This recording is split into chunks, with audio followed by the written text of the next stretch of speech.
আজকে রামনবমী, তাই সকালে একটু তাড়াতাড়ি ঘুম থেকে উঠে স্নান করে পুরো রেডি হয়ে গেছি উলুবেড়িয়া কালীবাড়ি যাওয়ার জন্য।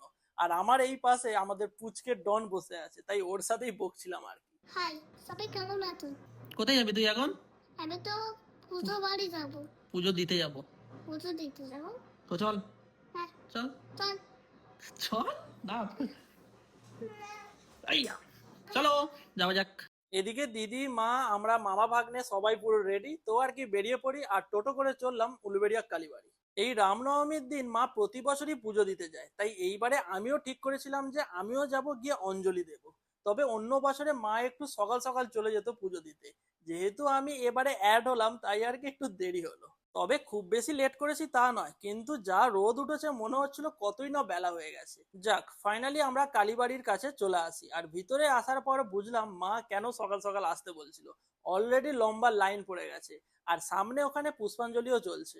মোটামুটি আরো দুবার অঞ্জলি হয়ে যাওয়ার পর আমরা চান্স পাবো। অলরেডি এখন 11:45 বাজতে যায়, মোটামুটি এখনো মিনিট 20 মতো লাইনে দাঁড়াতে হবে। এই অঞ্জলি পর্বটা হয়ে গেলেই আশা করি পরেরটাই পুজো দিয়ে দিতে পারবো। তো আধ ঘন্টার মতো লাইনে দাঁড়ানোর পর আমাদের পালা চলে আসে, আর টুকটুক করে এগিয়ে একদম সামনে চলে আসি। পুজোর ডালা দিয়ে একদম মন ভরে অঞ্জলি দিয়ে সত্যি মনটা পুরো ভরে গেল ভাই।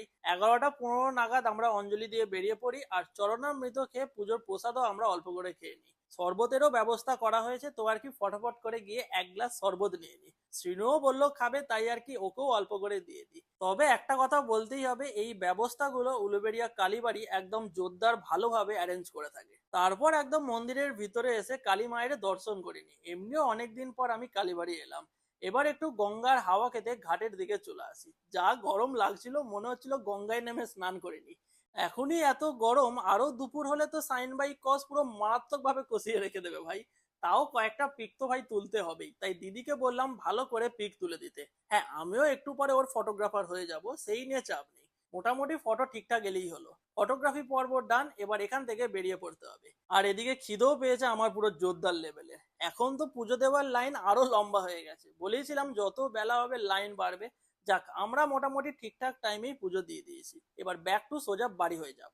বাড়ি গিয়ে একদম খাবো ভেবেছিলাম, পুজো দিয়ে বেরিয়েই কচুরি খাবো। মা বললো বাড়িতে সব রেডি করা আছে, বাইরে বেকার আর খেতে হবে না, তাই আর কি চললাম। আর যেতে যেতে এখানে বাসন্তী পুজো হয় সেটাও দেখা হয়ে গেল। রাম পুজো, বাসন্তী পুজো সবই দর্শন হয়ে গেল। ব্যাস আর কি চাই, দিল পুরো খুশ হয়ে গিয়া ভাই। ফাইনালি 12টা নাগাদ বাড়িও চলে আসি। খিদে তো পেয়েছে, কিন্তু রেডি হতে তো টাইম লাগবেই, তাই আর কি শোরুমে চলে আসি। আগের দিন রাত্রে একটা ভিডিও শুট করেছিলাম, ওটাই আর কি এডিট করে নিলাম। তারপর একদম দুপুরে বাড়ি এসে দেখি যত জ্বলছে তত ফুলছে না, মানে গরমা গরম লুচি ভাজা চলছে। কি খাচ্ছিস তুই? লুচি খাচ্ছি। লুচি? দে আমাকে দে। না থাক, তুই কেন? আমার পছন্দের কম্বো লুচি আর আলুর চচ্চড়ি নিয়ে বসে পড়ি। হেব্বি জোরে খিদে পেয়েছে ভাই, তাই আর সময় নষ্ট না করি ফটাফট করে খাওয়া দাওয়া শুরু করে দিই। লুচির সাথে আলু ভাজা বা আলুর চচ্চড়ি হলে ব্যাস আর কিছু লাগবে না, আমার পুরো চুমু লাগে ভাই। তারপর এখন তরমুজ নিয়ে বসে পড়েছি। মা একদম পিস পিস করে বিট লবণ ছড়িয়ে দিয়েছে, আমি শুধু কাঠি করছি আর খাচ্ছি, এটাই তো মজা ভাই। কে খাবে? আমি খাবো। দাও।